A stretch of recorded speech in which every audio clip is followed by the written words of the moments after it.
The Retirement Benefits Authority is a regulator, and we regulate retirement benefit schemes, be it public or private. So we regulate that entity of retirement benefit schemes.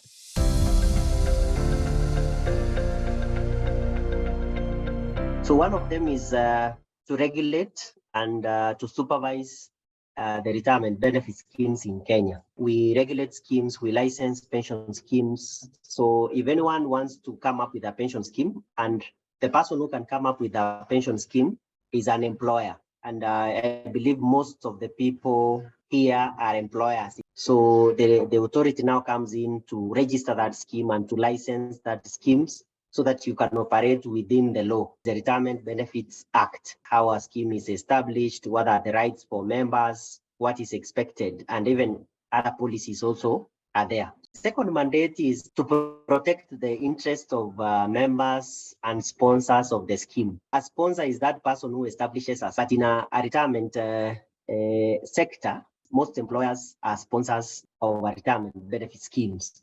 So we protect both the person establishing a scheme and the members of the scheme. The other role we do is we develop the industry. We ensure that we have so many products, we attract coverage.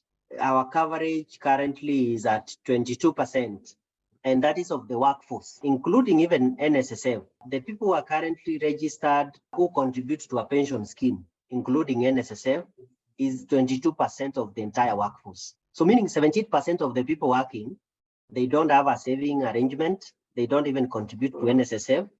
So they don't have anything in matters retirement benefits. So we have not gone to the self-employed, the Chuakali people and all those people. So you can see how old age poverty is approaching, and is a serious issue which this country needs to have so that we can tackle some of those issues. The other thing we do is we advise the Cabinet Secretary on matters retirement benefits, and this is the Cabinet Secretary for National Treasury. That is the ministry we are under. We advise on any policy that has come on retirement benefits. And of late, there is a new issue on NSSF. There is a change of law that is requiring at least some enhancement of the NSSF benefits is coming from both employer and employee.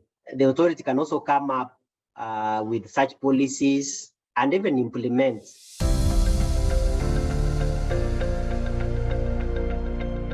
Traditional systems have now changed, and right now it is upon us to make sure that we have a roadmap on how we shall take care of ourselves when we reach retirement. That is the only way. That notion that I take my children to school so that they support me when I'm old, it never works nowadays.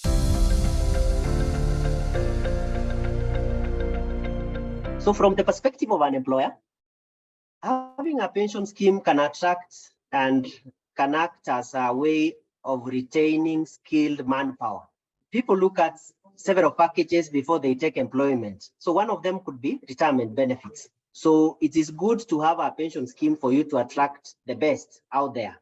The other one is a way of rewarding and motivating employees. People know that I'm taken care of at retirement. So they are very optimistic and very sure. So whenever they are working, they dedicate themselves to the work which you have provided, knowing that you have taken care of their lives at retirement. The other thing is the image of the employer.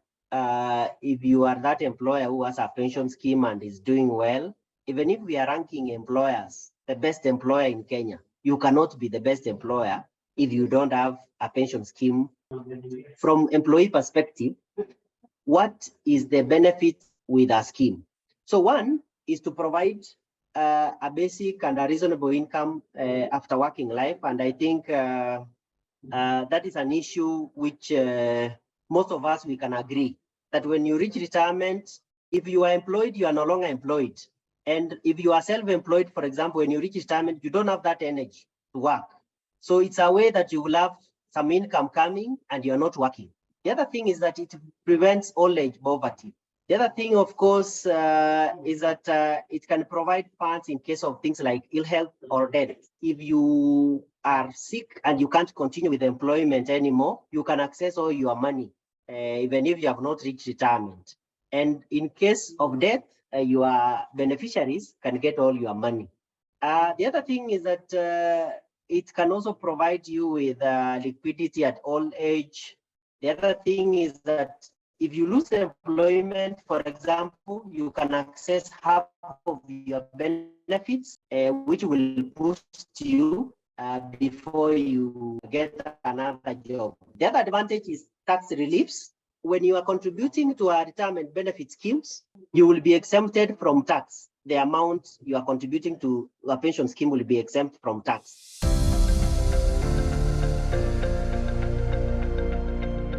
We have various types of schemes. It is good to understand how a scheme is set up.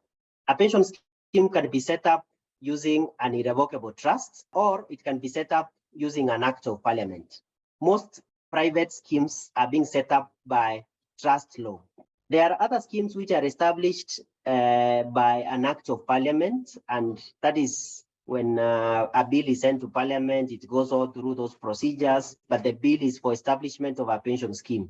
And of course, at that point, a scheme now is set up through that way. And we have examples of such schemes like the NSSF, the LAB Fund, the county schemes now. We have the public service superannuation scheme. Those are some of the schemes that have been established by an act of parliament.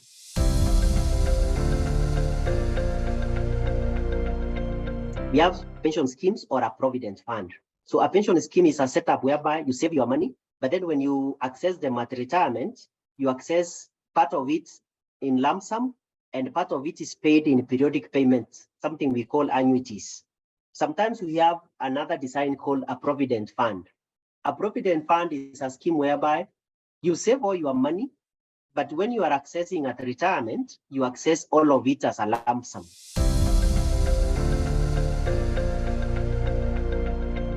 So we have mandatory schemes, and an example of a mandatory scheme is the NSSF. It is set up by an act of parliament, and it requires all the employers to ensure that their employees contribute to that scheme. The other one is called occupational schemes. These are schemes set up by employers for the benefits of their employees. There is that restriction. You cannot join that particular scheme unless you work for that particular employer.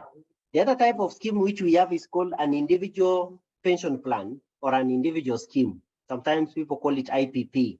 These are private schemes which anybody can join, even if you are not employed. So again, you are not restricted. You could be contributing to an occupational scheme and still be a member of an individual scheme. We also have a scheme called an umbrella scheme, which is established by many employers. Because of the cost of establishing that particular scheme, many employers come together, and when they come together, they share the cost of the scheme. They all bring together all the employees together in one scheme, and they save their money as a pool. The money is invested as a pool, and the interest comes to the employee, the scheme directly. These are some of the circumstances when you resign, when you are dismissed, when you are retrenched. You can, when any of those three occurrences occur, you can only access half of your benefits in the scheme. Then the other one will wait until you reach retirement age.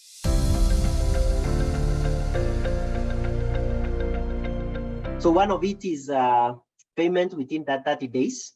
So what happens is that once you either resign from employment or you reach retirement age, will be required to be given your money within 30 days. Again, you have a right to transfer to another pension scheme. So you can transfer your benefits. Maybe if you change jobs, you are moving from one law firm to another, and both law firms have schemes. You can transfer your benefits from one scheme to another scheme within 60 days. The other rights which members have is to access documents in the scheme. There's a document called Trust Deed and Rules, which provides for the rights of members. You have a right to attend an AGM. So you have a right to attend and ask questions. You have a right to access your statements. You have a right to nominate beneficiaries. So in case a member dies, The people who are paid this money are called beneficiaries, and you can do them through a nomination forms. Retirement benefit is not subject to succession. It can only be paid by trustees. So that is why nomination of beneficiaries is a key thing.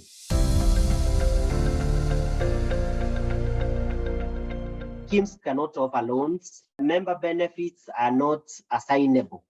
So meaning, even if you take a loan from the employer or from whichever financial institution, retirement benefits cannot be used to offset such a loan unless it's given to you and you take your money to offset that particular loan. The only exception where retirement benefits can be assigned is with respect to a mortgage loan only.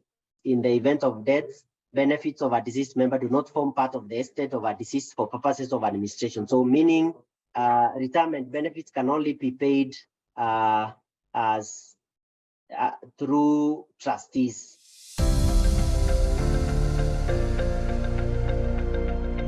Post-retirement medical funds is that now if you are joining any scheme, you are allowed to voluntarily save for your medical funds. So one of the issues you need to deal with is to ensure that you are protected when it comes to medical funds. The other thing is the affordable housing. You remember that the government currently is coming up with that project of affordable housing, and they want now to use schemes as one of the people who can be developers of such houses. The advantage is that the government is giving free land, so schemes come in to develop those houses so that they can give them at a cheaper prices or affordable prices to their members. And also the last thing when it comes to reforms, something we call contracting out under the NSSF Act 2013. We all know that currently there are new rates by NSSF. This is because the NSSF 2013 Act, which has been in court since 2013, got a green light by the decision of the Court of Appeal in 3rd of February, that now every employer is supposed to be given a new schedule whereby you'll be contributing higher rates to that scheme, that is NSSF. So that act has been crafted in such a way that there is tier 1 contributions based on the minimum wage, that is 6,000 Kenyan shillings. Then there is also what we call tier 2 contributions, which has been capped at an average salary of 36,000. So tier 1 contributions are mandatory to NSSF. But then if you don't trust NSSF and maybe you are happy with our pension schemes, you are allowed to what we call contract out tier 2 contribution to a pension scheme of your choice. So contracting out is simply saying, I don't want my tier 2 contribution to go to NSSF, and I could want it to go to a scheme which, and you will choose that particular scheme. And you could be having so many reasons for that. Any reason, maybe you are happy with the investment of a scheme, and maybe you're not happy with the investment return in NSSF or any other thing. So you are allowed to contract out of your tier 2 contribution to a scheme of your choice. So that is also another thing, is that, for example, if you have been put to NSSF, because remember NSSF is a mandatory requirement, you contribute to it, but then you are allowed to contract out that tier 2 portion, so that instead of it going to NSSF, it will go to a scheme of your choice. That is also some of the things which we can have a discussion on.